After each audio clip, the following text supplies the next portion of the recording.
Ici Chris du forum Macintosh Montréal-France. Aujourd'hui, je vais vous faire la démonstration de la création de la clé USB pour l'installer HP ProBook EliteBook macOS. On parle d'une clé USB de macOS Mojave 10.14. Fait que faut que vous ayez le gatekeeper de désactiver, le zip sécurité. Fait que c'est ça mes amis, ça vous prend une clé USB de 8 GB et plus. Si vous avez une clé USB standard de 8 GB ou de 16 GB, ça va vous prendre entre 20 et 25 minutes. Si vous utilisez un disque externe comme moi, ça va vous prendre entre 3 et 4 minutes. Fait que ça vous prend l'install macOS mojave.app du Mac App Store sur votre système. Du coup, vous avez ça, ces critères-là sont remplis, ben, vous pouvez ouvrir l'image disque et vous déplacer sur le bureau Create Install Media HP Laptop. Voyez-vous, moi je l'avais déjà, fait que je vais le remplacer pour vous montrer l'étape au complet. Maintenant, on peut éjecter l'image disque et on peut démarrer le programme. Fait qu'on vient cliquer sur exécuter, on lit les étapes. C'est bien important, puis moi je l'ai passé parce que là je vous montre la vidéo. Fait que affichez tous les appareils pour que vous voyez bien ce que vous allez effacer. Fait que on vient cliquer sur démonter la partition du disque, moi qui est appelé Install Media. Fait que je vais le démonter et vous venez cliquer sur le disque entier et vous venez choisir de l'effacer en macOS étendu journalisé en table de partition GUID. Vous pouvez le renommer du nom que vous voulez. Je vais le renommer USB pour la forme. Fait que du coup, il va être renommé de toute façon par le programme automatiquement. Fait qu'on vient cliquer sur terminer et on doit quitter l'utilitaire de disque pour poursuivre. Maintenant, on vient choisir le volume sur lequel on l'a formaté au préalable, moi qui est USB. Fait qu'en choisissant USB, je dois entrer mon mot de passe et le disque, il va être renommé, vous allez voir. Voyez-vous, il a été renommé Install Media. Fait qu'on fait continuer là-dessus. On vient choisir notre Install macOS Mojave.app. Fait que Install macOS Mojave.app est ici. Fait que l'installer macOS Mojave du Mac App Store. Fait qu'on fait choisir là-dessus. Et à partir de là, la création de la clé USB, elle est en route. Puis si vous avez des pop-up préférences système dans Mojave, ben vous avez juste à cliquer sur OK pour que vous ayez la permission de poursuivre. Parce que dans macOS Mojave, c'est différent de macOS High Sierra. Fait qu'on a des préférences, on a des pop-up préférences système et on doit accepter en cliquant sur OK. Moi, j'en ai pas parce que ça fait plusieurs fois que je teste le programme. Fait que quand on l'a testé à quelques reprises, les préférences sécurité sont déjà installées dans les préférences système. Fait que le programme il est accepté automatiquement. Fait que voyez-vous, ma clé USB a été renommée Install macOS Mojave et l'installer est en train de s'installer dessus.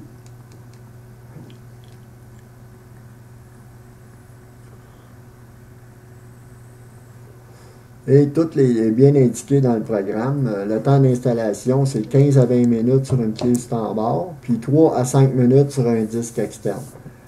C'est comme ça que ça fonctionne. Vous allez voir, ça va aller très rapidement dans mon cas parce que j'utilise un disque externe de 250 GB en USB 3. Fait que, à partir de là, ça va prendre entre 3 et 5 minutes.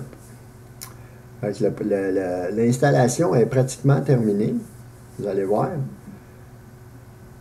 Puis à la fin de l'installation de la clé USB, le clavier va ouvrir. Voyez-vous, 90% et voilà, il est rendu à 100% ouverture de clavier. On clique sur continuer. Et c'est le clavier 4662, ça va être le même en post-installation. Fait qu'on fait continuer là-dessus. On change l'emplacement, on s'en vient sur Install macOS Mojave. On continue et on ouvre le menu personnalisé. Maintenant, pour la clé USB, on ne fait pas une installation UEFI, ça ne donne rien. On vient l'installer en ESP. On va pouvoir soit booter en UEFI ou booter en Legacy. Fait que vous venez choisir le mode ESP, vous venez choisir Boot 0 AF dans le MBR. Vous venez choisir Clover 64 SATA. Les thèmes, on les prend tous. Les drivers 64, on les prend tous. Et les drivers UEFI, vous venez choisir APFS. Vous venez choisir FAT64, HFS+, OSX AptioFix Driver 64. Vous venez choisir FAT Binary et Partition DXA. Ce sont les drivers UEFI qu'on a choisis. Et vous venez choisir le Voodoo PS2 pour avoir le souris et le pad fonctionnel pour votre installation de clé USB de macOS Mojave 10.14.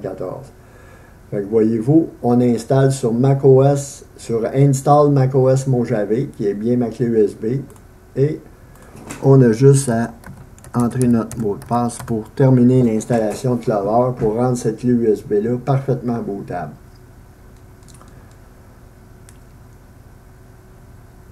Ça, c'est la première vidéo de l'installer pour macOS Mojave, l'installer HP ProBook EliteBook macOS. Et la vidéo de post-installation va suivre. De toute façon, les deux vidéos vont être postées sur le forum. La vidéo de la création de la clé USB et la vidéo de la post-installation. Cette clé USB-là de Mojave, vous pouvez la créer dans iSierra et dans Sierra et dans Maverick. Vous pouvez la créer à partir de 10.9. Le programme est fonctionnel. Fait que maintenant, Clover. Vous venez ouvrir le fichier config.plis. On l'ouvre avec TextEdit. Vous choisissez TextEdit. Et on va venir changer l'Intel HD. On va le mettre Inject Intel. Là, il est sur False. On va venir le mettre sur True manuellement. En même temps, ça va vous faire pratiquer des petites choses d'éditer un config.plis. Fait que voyez-vous, j'ai changé False pour True ici. Vraiment comme ça. Fait qu'on accepte là-dessus. Enregistrer. Et on clique sur OK. Maintenant, dans les textes, voyez-vous, j'ai mon Voodoo PS2 contrôleur dans 10.14 et dans Other, j'ai Fake SMC. Fait que ma clé, elle est parfaitement bootable. Tout ce qu'il me reste à faire, c'est de venir coller l'installer HP ProBook EliteBook macOS, l'image disque, je vais l'éjecter, je ne voulais pas l'ouvrir là. L'image disque que je vais venir copier sur mon bureau pour la post-installation. Par la suite, je vais venir la déplacer sur le bureau de mon... je vais la déplacer de mon volume USB sur le bureau sur lequel j'ai installé Mojave. Fait que maintenant, tout ce qu'il me reste à faire, c'est de redémarrer, d'installer macOS Mojave. C'était la vidéo de l'installation pour la clé USB de macOS Mojave 10.14. Merci beaucoup de votre écoute. C'était Chris du forum Macintosh Montréal France. À la prochaine. La deuxième vidéo va suivre. Bye bye.